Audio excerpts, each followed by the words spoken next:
Welcome to the First 40 Sports Show with the squad. It's Black Thought, Ice, Water, and Puma. And today we're going to start out with NBA basketball. These two guys have been texting about NBA basketball first two games. I usually wait till 10 or 15 or 20 games into the season to make my analysis. But let's get their initial thoughts of the season. Black, what's your initial thought of the season, man? Well, I'm just going to say this, man. That's why you have yet to win the NCAA basketball tournament. What that got to do with the NBA? It's evaluation, baby. You evaluate every game to get to the final game, my brother. And it wasn't just basically on the season, man. I just looked at some things I saw and mainly, zeroed on the Knicks game. You basically, and I sent out an article where a guy basically broke down with the Boston Celtics to build advantage of that clown from Minnesota being in the middle. And if one team basically shows how they can support you, guess what? The good team shall follow. They've said how many times they ran the pick and roll, knowing that he cannot guard from the basket. Guess what? That's what you do. It's going to get exploited. So what you see the Boston do first night, don't be surprised other teams do the same thing. So that's what I was kind of more looking at, man. Of course, you're right. It's the first game of the season, first week of the season, but you can pick out some things and kind of zone in on. So to me, I'm gonna leave it right there, man. You're all happy about the Knicks trade and everything's going on. Knicks has no scoring problem. You got a guy, you traded 3 first-round picks. 3 first-round picks. Hang on a second. You asked me to speak. I just want to see if it works. I'm just going to say this now. You traded 3 first-round draft picks. 3 for the guy that gave you 12 points, my brother. 12 points against the champs. So, that trade is looking damn good. Not to mention the next night, the second game that Randall plays, he goes off for 29 points. Talk to me. All right, Ice. Your initial thoughts of the NBA. And then I want to tackle the Embiid announcing that he ain't playing back-to-backs. Wow. Okay. Well, sorry to get a little bit excited about basketball.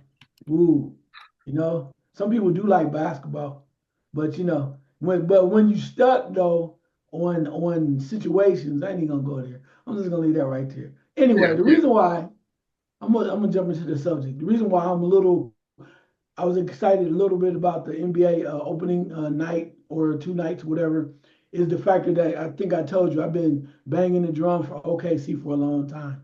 And I know they're not going to win any titles in the first 2 games, but to be able to watch the way that their chemistry is developing, and particularly against Denver, because Denver doesn't take any nights off, and particularly to watch Chet Holmgren, to watch him develop and going head-to-head against the Joker, right? The Joker we know who the Joker is. That's why Black Thor said, yeah, you already know it's the Joker. But to watch Chet Holmgren come of age, kind of like, get better and playing better against him says a lot. And man, SGA, bruh, my goodness, bruh, that dude it's just like, okay, I'm getting better. So I like that. I like it. I can see the difference in what they're doing. And they don't even have what is Hartenstein is not even playing yet. The center that came over from New York. Came over from New York and joined a real team because he was like, shit, we ain't want to hear it. And I ain't sitting in the middle watching some soft marshmallow when I can go over here and play with some real ballers. But I digress. The other thing too is watching Cleveland early on is, trying to see if they can get something together. But I'm glad it's back because I think we're going to have a season where it's going to be a little bit wide open. I mean, Boston is Boston. As long as without any injuries, they should be around and try to repeat. But it's good to see other teams trying to challenge. And as y'all said, y'all tired of watching LeBron. It's good and being talked about. It's good to see a young team like OKC that's doing it the right way, possibly getting an opportunity to step up and challenge. Truth be told, you two were excited about it because LeBron and Bronny making history. Y'all got out of the NBA, and now he's going to the G League. Look at the cat that got from Golden State. The brother, the 2 guard from Golden State, dropped 22 in his first game with the Dallas Mavericks, bro. Come on, you mean to tell me the Mavericks fans aren't happy? Come on, man. He's back to his old way for now. But it's just excitement, man. It's just excitement. And, not to mention, you spoke of that about, we're not going to talk about that. But guess what? The first night of the Lakers, they look totally different, bro, from a coaching standpoint. And trust me, I was the one that said that coach should not be there, that player should not be there. But guess what? He for the first night, for so far, that team look and play totally different. They played the whole last season of our prior 2 seasons. Yeah, I'll reserve my analysis. Of course, man. Hey, can I say one thing real quick though? Sure. Let's be real, man. We said from the beginning. I know I did that. Bronny was going to the G League. He the 52nd player picked in the draft. He belonged in the G League. They did it because they wanted to have history. Your history's over. After this road trip is over, he needed to go to the G League. Yeah, this guy, that show who your daddy is. That might transcend in the boardroom. That don't transcend on the hoop court, baby. If you ain't got it, you ain't ready yet, you need to go to the G League. And they're going to tear his ass up in the G League. And dad be like, look, hey, son, see you at home. Yeah. Hey, Black, Embiid said, hey, I can't play back-to-backs. He's making $193 million for the next 3 years, man. And Charles Barkley said, I don't always agree with Charles Barkley, but he said, he's like, you play maybe 3-4 times a week. You can play 25 minutes in a back-to-back. You got a center behind you that can play some of the minutes that you can't play. And the more and more I see Embiid, man, the more and more I'm like, he's a big disappointment. Your thoughts on this, man? He's been a big disappointment, bro. Think about this. The 76ers have done everything they can for this man to succeed. Everything possible. And he's dumb enough. Even if that's going to be the case, bro, you don't come out and say it. You don't come out and say it. He's dumb enough to run his mouth. This is the same cat you see cheeseburgers on the sideline before the game started. Let's get honest. What do you really expect from Embiid? He basically wants to say, I'm going to preserve myself. Guess what? You could miss half the season and you're still going to be a conk out when it comes down to playoff. I don't even care about him anymore. He's a non-point. We have other players like Isis talking about the young cat in OKC. I mean, he's a joke, boss. A disappointment. He's been a disappointment. Yeah. When they got to develop a name and call you the process and take 4 or 5 years, when they get your stink ass on the court and play, you are a big disappointment. Yeah. Ice, your thoughts on this, man? Because when I heard that, I'm like, no, he didn't say that out loud. And why would the Sixers even do that with a guy that they're paying that much money to? One, he's their franchise, so they want to try to keep him a little happy, if that's whatever that case that may be. They've tried everything trying to get everybody to play with him. Think about the guys he's played with over this time. You bring in Paul George, you brought back the escape artist, a.k.a. James Harden, and then to the standpoint when you ran Jimmy Butler out of town because he was taking too many shots. You remember that? Yeah, I remember that. He just went down to Miami and went to the finals. So, I don't know. It's more and more I looked at Embiid, I was trying to give him the benefit of the doubt. But, hey, if you let that happen, he's going to take advantage of it, and you're not going to win. To me, I'm not saying he's not a good player. Is he one of the best in the league? Yes. When we talk about elite, I'm not so sure. And I'm going to tell you why. Remember, we watched the Olympics, and he tried to use that crap early on the way he played, trying to dominate the ball in the Olympics early on, and they sat him down because you got to learn how to play with stars. But apparently, he's the guy in Philly. You know, you got a couple other young guys in there with Maxey, other guys. But I don't know, man. I just don't see him rolling through and taking over and leading this team. Every year you go, they don't have enough. What they need. Now you got Paul George. Paul George, is he? What he gonna do? They don't have enough. And again, I think it's gonna be the same thing because the attitude, and they got to realize something needs to change. And who's the coach? Yeah, I get it. Yeah. I get it. Just a big disappointment, man. I had some people here in Chicago that are really big fans of his, and every year it's like he's losing more and more fans based on his attitude, him crying after games, things of that sort, him not really kind of bringing that franchise into a finals, let alone a championship. But let's hit college football real quick. Oregon really surprised me. I didn't think they were going to be number one this week, but they're doing their thing, and they look really strong, Black. And Georgia's holding on at a number 2 spot. But look out, Notre Dame, number 8. And they put a smackdown on Navy this weekend. Your thoughts, man? Well, they had to, man. They had to. I'm not sure if they're strong number 8. They had to. I don't know what Oregon got to do, man. I don't know if they got to send some girls to your house. What they got to do, man? Send you some liquor, something you realize. They're a good football team. I'm just saying, man. They was a good football team last year. So I'm not surprised at all, man. That coach has done a good job with them. They're not the same run and gun old Oregon team that you're used to. But I'm going to say this, man, and we'll have to wait so Brother Ice can take over, man. quietly as kept, look what Colorado's doing. They're going to a bowl game this year, bro. And I'll be honest, I was the beginning of the season, I wasn't sure. So I'm happy for them. I tip my hat to them. Congratulations just on that alone, man, because that's progress. Much progress. Much improved on the defensive side of the ball with Colorado. Ice, your thoughts, man? Yeah, well, I mean, when you look at Oregon, they beat Ohio State. I mean, it's a very close game. Now they on the warpath because of the factor that when you look at the rest of the schedule, if they do not go run the table and go undefeated, I'll be quite surprised until they maybe get to the conference championship. But the only thing they have in their way, they have a game. I think they're at Ann Arbor versus Michigan this week. I mean, the way they're rolling, they should keep rolling and maybe finish out the regular season undefeated. So I'm not really surprised by anything that's going on right now. But the other times I look at it, you just have to be careful because you never know. I have people call me every week. What's wrong with Ohio State? You better watch out with. I was like, look, last time I checked, long as you win. I mean, I know y'all want everybody to be dominant, but they ain't been a dominant college football team in a long time. And then they go, well, it's just that and that. And you turn around, okay, Texas barely escaped Vandy. Yeah. So every Vandy week beat Alabama, right? huh? Vandy beat Alabama not too long ago. I think so. And everybody has a turn. So the way that you look at the way Texas A&M demolished LSU, yeah, everybody got a turn. So you just got to be ready. Like I know Ohio State term is coming up noon on Saturday at Penn State in the Valley. Probably all white, so it's going to be interesting there. Oregon and Michigan, other teams are going to find out what you made of. Wisconsin versus Iowa. Iowa's kind of, trying to see where they can go. And my other thing to watch is be very careful. Kentucky and Tennessee. Yeah. I know Tennessee 3-4, but you know how they get down there in Tennessee. You just when you get them, want to crown them, they surprise you and show you who they are. Interesting. Yeah, Kentucky's not a pushover either in the SEC. Let's go to big boy football. I'm gonna stay with you, Ice. And Minnesota. I don't know if they're the team that we thought they were at the beginning of the season.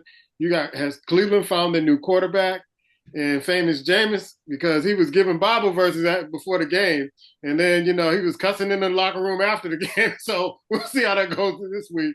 And the Bears lost. What would you do to that player who was taunting the fans during the play and took the ball to get I'll give him an assist for the touchdown, Washington winning the game? Well, with that player, first of all, you take him in the locker room. Now, you don't take him in the locker room, you take him in the office. And you let him know what's going on, and you let him know that we have some other people that's more than capable of taking his spot, right? And you just got to be honest with him. Because money talk, BS walk. We need you to make some damn plays. That's what I was saying. So it's great to be talking and whatever you're doing, dude. What are you doing for this team? Until you can show me that you worthwhile, can make some plays and not give up the final play, you need to be quiet. So that just from that standpoint is crazy. Cleveland. Anyway, what you gonna say, man? I'm happy for famous Jameis, bro. And we know how it is. It's not that he never had talent. He still has talent. He showed you that. He dropped 300 yards plus yards on the Brown. I mean, on the Ravens. But you just don't know what he's gonna do next week. You don't. Is he going to church? Or is he gonna be out there at the club? And I wish he done put the best because sometimes he gets in his own damn way. But for him to do what he did on this past Sunday, I'm happy for him. Hopefully he can build on that. And that's all it is. But otherwise, you have to look at it with how it comes across. Browns are desperate for anything right now. Got to give some kudos out to Atlanta, man. Atlanta held on against Tampa, bro. And I know Tampa lost about 19 receivers. I'm exaggerating, but Atlanta won a big, tough game, and they want to move forward. That's what they have to do. And I wasn't jumping on it. I'm gonna get out the way on this. I wasn't gonna jump on it, but I gotta give them kudos. Man, them damn Detroit Lions, whoo, baby. 52 points. They scored like that in Detroit. I said, what the hell is Carolina is going on? That man, Detroit. I mean, have they ever scored that many points? I don't remember them scoring that many points. Outside the damn Pistons basketball game?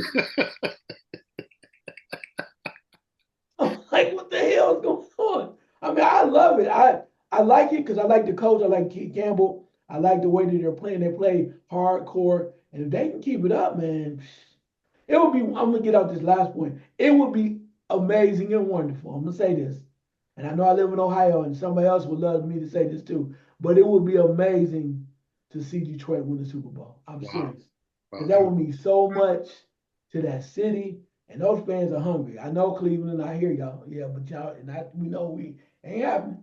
Not this year. So let's give Detroit some love, which is right across the way. But it would be amazing. I just minus the hopefully they don't the fires, because we know how that go too.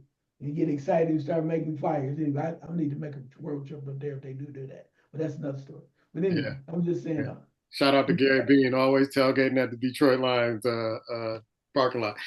Black, Minnesota, man. We thought Minnesota was gonna run the table. They were looking strong. Now they ain't not so hot.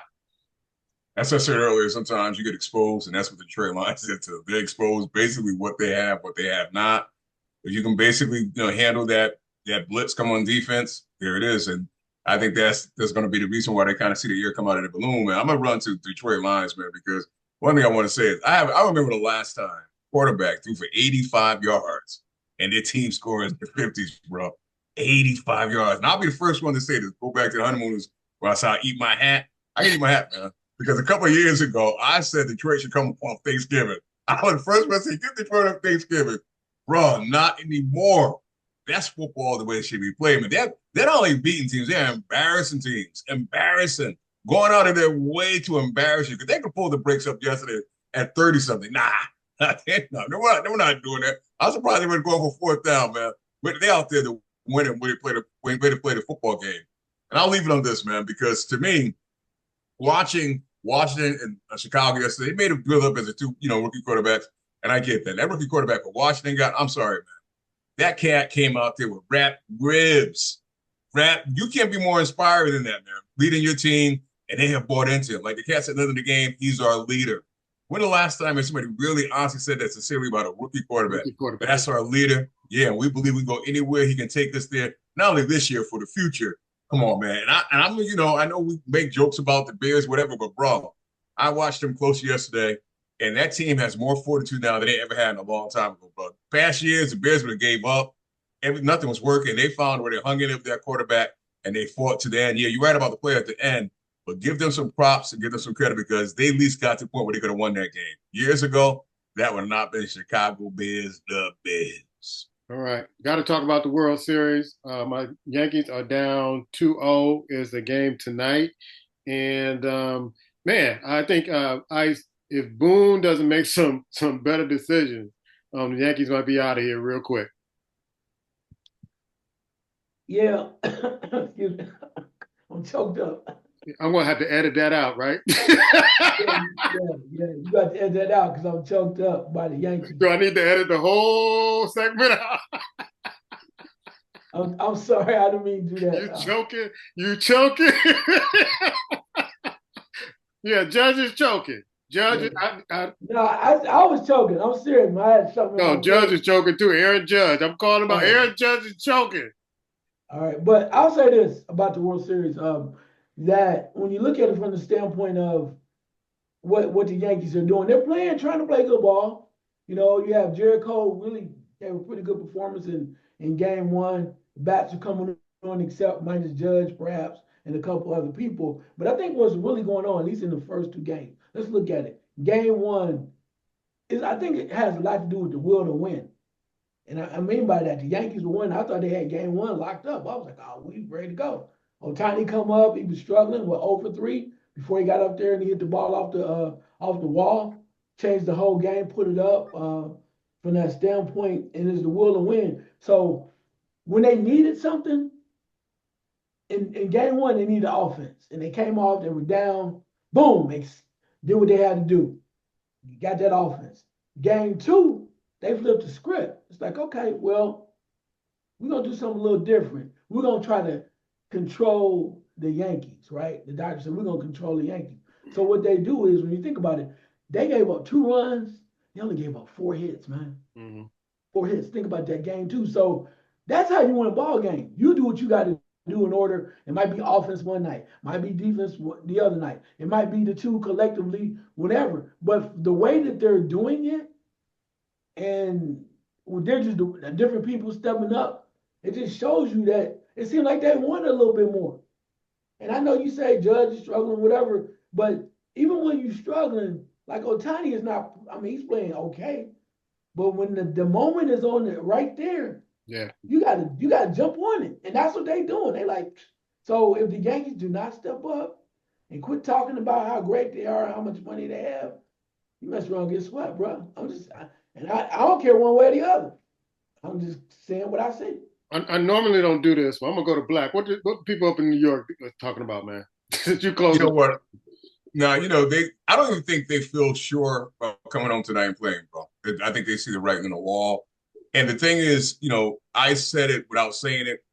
And, you're a Yankee fan, man. I'm going to kind of say it to you. Your Yankee fans walk around this arrogance. They walk around this arrogance based on because their team spend the most money, not that their team is the best team. And that's what you're seeing in this World Series to me. You're seeing that they've got this cockiness about, they got this airiness about George during Judge during the regular season can't be beat. He can get all these home runs, blah, blah, blah. The girls love the big ball. But guess what? You can't hit the little ball now. And it's all this mentally, bro. It's mental. And I said this yesterday, and I said this to Yankees fans earlier today. See, a lot of these Yankee players now, they're not like the old school Yankee players mentality. They don't have that. They think because they're wearing the print stripe, automatically it happens. No, you got to go make it happen and get it done. You can't live off yesterday. So I think that's what a lot of the Yankee fans up here are starting to feel, and they're starting to humble themselves with, because especially if they lose tonight, Yeah. reality comes home, man. And sometimes the Roosters will start to come home, and I think they're coming home. Plus, I will say this to Major League Baseball. I'm going to tip my hat to you, because I think the first game, they say 50 million viewers. That's a lot, man. Yeah. That's a lot. I wasn't one of them, but that's a lot of people watching the World Series. Congratulations. It's good for baseball, man. And both these games have been, even though I'm a Yankee fan, I love the Dodgers too. But these games have been great games, must see TV, every pitch. Been on the phone with Pop, him analyzing the game. He didn't, talk so much and kind of mouth off so much, I might put him on a podcast. But I think people will be surprised to hear some of the stuff he's saying. So we're not going to put him out there like that. Now let's take a shot, Black. Oh man, I have two, but I'm gonna just give one, man, because basically I'm gonna give it to the WNBA players, man. And I've always been rooting for them, support them. I do the report, and I've seen some of this out there after the last game of the finals, and it's true. Y'all talked about Caitlin Clark coming in. She's gonna see this. We're gonna do. She carried that league last year, bro. If you look at the finals, what they put on in a lot of those games, they couldn't hit the ball. Half their shots couldn't hit the rim. Y'all have on 2 million viewers watching, and y'all can play solid, consistent, strong basketball. So when they're looking for Caitlin Clark next year, shut your damn mouth. Because Stewart and the rest of y'all ain't ready for prime time yet. As much as y'all complain and act about nobody paying attention, and then when you get it, you serve up garbage. Because I'm gonna be honest, man. Some of that play in the finals was pure garbage. Yeah, I agree. Ice? Yeah, I'm gonna stay right there. This is gonna surprise you. I have even a final take about WNBA. What I find ironic is, and I think that money talks, BS walks, and the popularity with Caden Clark and all that's going on right now, you're seeing how it's really affecting the league, and not just as far as the money is concerned, but when you find out, what I was blown away by is how many franchises have let their coaches go. They fired coaches. I'm like, somebody's serious. Somebody's really serious, because I've never seen that many coaches fired in right after the season. And it's either they are serious, they know that if you're a pretty good team now, you might get some actual coins, some money might come your way, or whatever it is. But it's almost as if somebody's trying to be competitive and care. I was like, wow. I said, that what? So many coaches have been fired and let go. Now it's going to be interesting to see who they bring in and how they build the rest of these franchises. Because, and I said this before, the more talent that they bring in, and the more each team is able to compete, it makes the league better.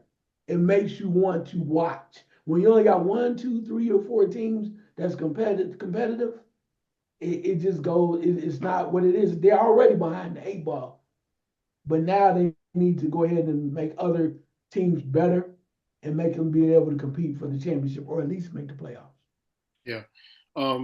Last week's show we talked about Luis Tiant, or the show before, and then Fernando Venezuela. He passes on at 63, and both pitchers used to look up to the sky before they pitched. Luis Tiant used to do it, every now and then, but Venezuela did it pretty much every pitch. You two don't have to look up in the sky anymore. You're there. That's our show. We'll talk to you soon. Peace.